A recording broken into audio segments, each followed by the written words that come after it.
South ఇండియాలోనే అతి తక్కువ ధరలకి రత్నాలనందించే ఏకైక సంస్థ 6JVR.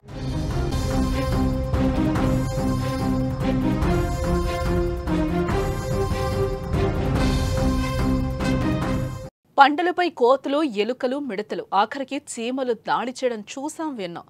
ఎప్పుడైనా నత్తలు దాడి చేయడం విన్నామా? మన్యం జిల్లాలో ఇప్పుడు ఇదే సమస్యగా మారింది. నత్తలు గుంపులు గుంపులుగా దండెత్తుతున్నాయి. ఇల్లు, వాకిళ్లతో పాటు పంటలపైన దాడి చేస్తున్నాయి.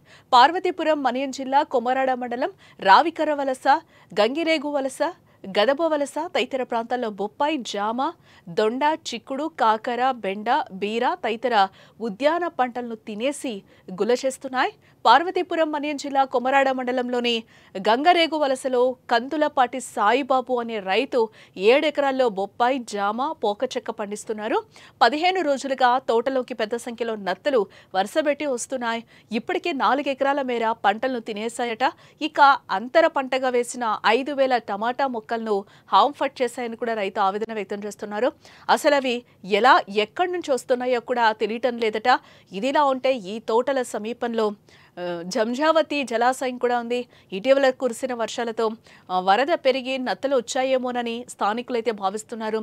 తొలుత 10ల సంఖ్యలో వచ్చినప్పుడు రోజు తొలగించే వాడని, తర్వాత 100ల్లో వచ్చి మొత్తం తినేస్తున్నాయని కూడా రైతు సాయిబాబు వాపోతున్నారు.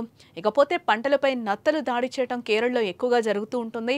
చిత్తడి నేల, అలాగే నీడ ఉన్న చోట ఇవి ఎక్కువగా ఉంటూ ఉంటాయి. సెప్టెంబర్ నుంచి ఫిబ్రవరి వరకు ఇవి అధికంగా గుడ్లు పెడుతూ ఉంటాయి. కేరళ నుంచి తీసుకొచ్చిన వక్క మొక్కలతో పాటు నత్త లార్వాలు వచ్చి వృద్ధి చెందాయి. అందుకే నత్తల సమస్య ఉత్పన్నమైనట్లుగా కూడా తెలుస్తోంది.